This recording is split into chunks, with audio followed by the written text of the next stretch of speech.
They planted the fields. They prayed for rain. They watched the skies like their fathers and grandfathers once did.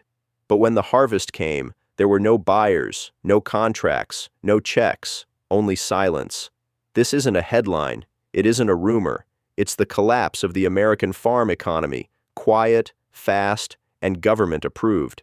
In just 6 weeks, U.S. farm exports to China fell 28%. At the Port of Oakland, almond and dairy shipments collapsed by 40%. In Washington state, hay exporters laid off a quarter of their staff because the buyers were gone. Gone, just like that. And Washington, D.C.? It isn't replacing them. The richest farm economy on earth is now begging for markets while its leaders celebrate a trade war. Take sorghum, the humble grain once called red gold in farm states. In early 2023, U.S. farmers shipped 1.44 million metric tons of sorghum to China. By the same period this year, just 78,000. A collapse of 94.4%. Not a dip. Not a slowdown. Obliterated. Why? Because Beijing slapped tariffs exceeding 125% on U.S. agricultural imports. That turned American sorghum from competitive to irrelevant overnight. Before the trade war, China purchased over 90% of exported U.S. sorghum. That pipeline is now severed, and the consequences go far beyond one crop. China isn't waiting. It has already pivoted. Contracts are being signed with Brazil and Argentina. New port facilities, new rail corridors, long-term financing, all put in place to ensure Latin America, not America, becomes China's agricultural partner of the future. According to Bloomberg, China's soybean imports from Brazil surged 25% year over year. Meanwhile, U.S. soy futures dropped more than 14% in just the first quarter of 2025. These aren't tactical moves, they're permanent rewrites of the global food map.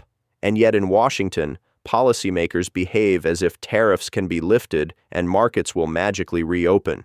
But trade isn't a light switch, it's infrastructure. It's trust, it's multi-year supply chains, and once those are gone, they don't come back. If you want to see the damage up close, look at the Port of Oakland, America's #1 gateway for refrigerated farm exports. Here, retaliatory tariffs aren't abstract policies. They're containers sitting idle, their contracts canceled mid-voyage, their exporters paying fees for shipments abandoned at sea. Christy McKenna, the port's executive director, warns that retaliatory slowdowns are jeopardizing not just almonds, dairy, and beef, but also the livelihoods of dock workers, truck drivers, and warehouse staff. Oakland relies on a 50-50 import-export balance, and China represents nearly 30% of its total trade volume. Now, that balance is breaking. In April alone, U.S. forage exporters reported 68 blanked sailings, ships that never arrived because contracts vanished. One Washington hay supplier laid off 25% of its workforce in just 2 weeks. Another exporter watched 6,400 metric tons of wood pulp sit frozen in warehouses while 15 rail cars racked up demurrage fees.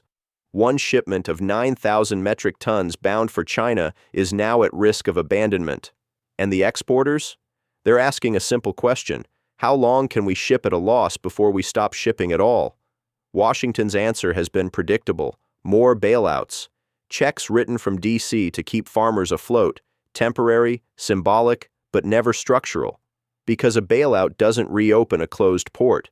It doesn't rebuild a broken contract. It doesn't restore lost trust. In Iowa, corn farmers say they're planting fields even though they know they'll lose money, because planting nothing guarantees bankruptcy faster. In Kentucky, farmers are debating whether to harvest at all. They're not chasing profit, they're managing losses. This isn't strategy, it's triage. For the first time in years, America's major farm groups are uniting. The National Farmers Union, the American Soybean Association, even the conservative American Farm Bureau Federation. All are now backing legislation to restrict White House tariff powers. They've had enough. Peter Friedman of the Agriculture Transportation Coalition put it bluntly, "This isn't approaching a crisis, it is a full-blown crisis."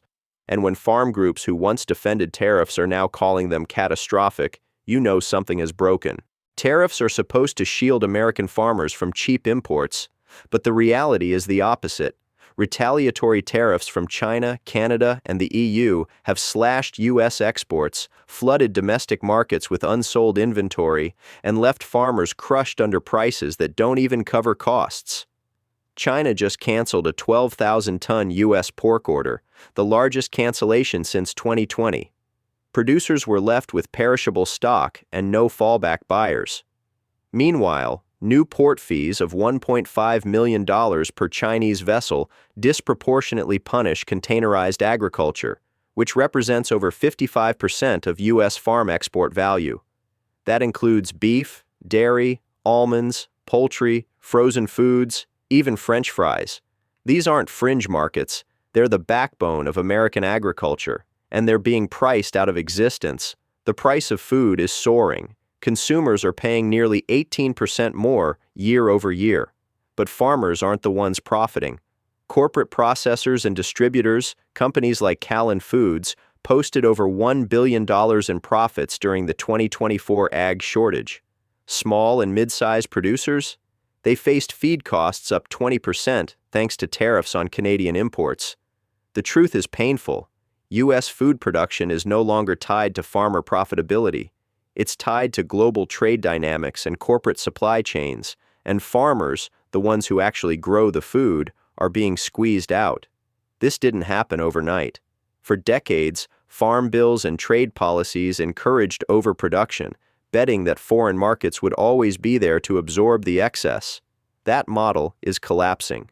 Today, more than 40% of U.S. soy, corn, and wheat growers say they cannot break even without stable export contracts.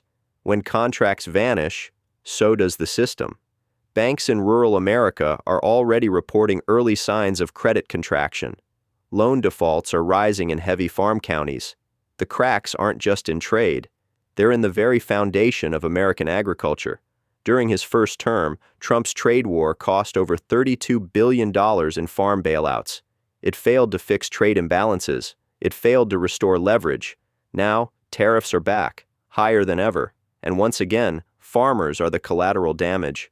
But history shows there are alternatives. Supply management policies, used during the New Deal era, stabilized incomes, created price floors, and built strategic reserves. Research from the University of Missouri shows that if those policies had been maintained through 2020, the cost would have been 37% lower than the bailout programs, while preserving export competitiveness. Instead, Washington is using 1930s tools with no 21st century map, and farmers are paying the price for every missed step. So what happens when a trade war turns into something deeper? A collapse of trust? Farmers versus markets? Policy versus promises? Washington versus the people who put food on America's table? That's not a hypothetical. It's happening. Every ship rerouted, every contract canceled, every bailout burned through. The question is, who's still standing in America's farm belt when the dust clears? Because the next chapter won't be about tariffs, it won't be about politics, it will be about survival, and the clock is still ticking. This isn't just a farm story, it's an American story. The collapse of exports, the rise of corporate consolidation, the loss of markets that may never return, a silent crisis in the heartland, quiet enough to ignore until it isn't. And when the world's richest farm economy is reduced to bailouts and broken contracts, maybe the real question is this: if America can't feed its farmers, how long before it struggles to feed itself?